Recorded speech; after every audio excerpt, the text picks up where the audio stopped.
Hello again, everybody. I hope that these videos have been informative and fun for you. And in this one, I'm going to show you how to create a PDF with printer's marks from an InDesign file. And then I'm also going to show you how to combine different files into one PDF, which can come in very handy. So I have on here an InDesign file, and it's ready to be saved as a PDF. In InDesign, we don't save as, we instead go to Adobe PDF presets, okay? And we go down to, I usually use either high quality print if I'm going to be printing it or sending it to someone for printing, or smallest file size for emailing and viewing. And in this case, I'm going to choose smallest file size. And when you do that, you do get an export window where you can save your file.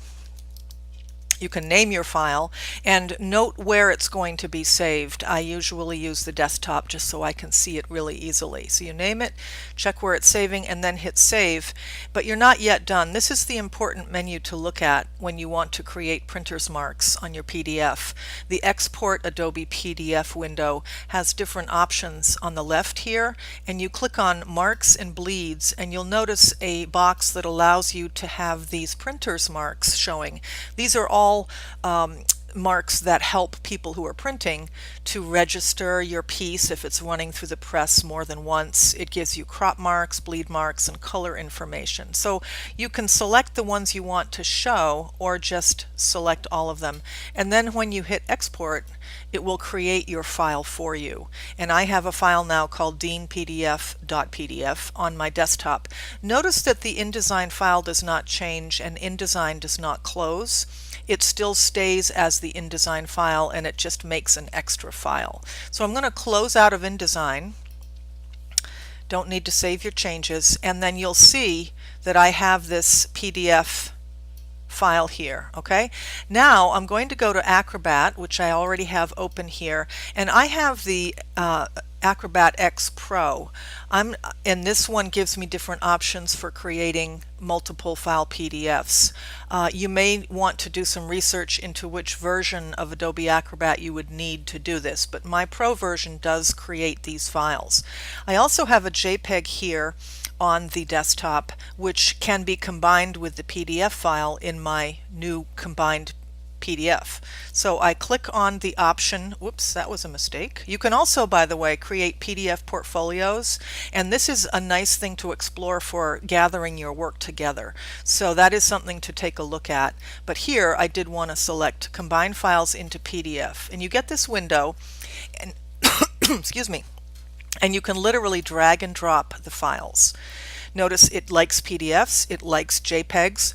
I am not sure about other file formats that it will accept. You can certainly explore them and see if it will take them. It will give you a warning if it doesn't like a certain kind of a file. But we know that JPEGs and PDFs are fine. You can rearrange these once they're in here by selecting one and then either clicking Move Up or Move Down, putting them in order. And the way that they read from top to bottom in the list is how they will appear in your multi-page PDF file. Okay? Here I want a single PDF. And the file size, you choose the one that works best for your needs. I usually go to the smallest file size if it's just going to be on-screen display or an email. Medium size would be if I wanted to send it to somebody for printing, and largest file size would be for the best quality.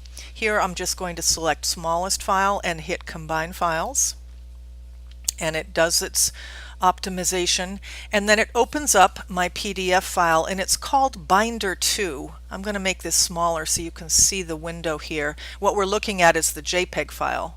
Okay, so it creates this file called Binder 2, and you can see that it's a 2-page PDF with each of my files in it. Okay, you can't rearrange the pages once they are in the PDF, but you can rename it, and you go to File, Save As, and it lets you rename it.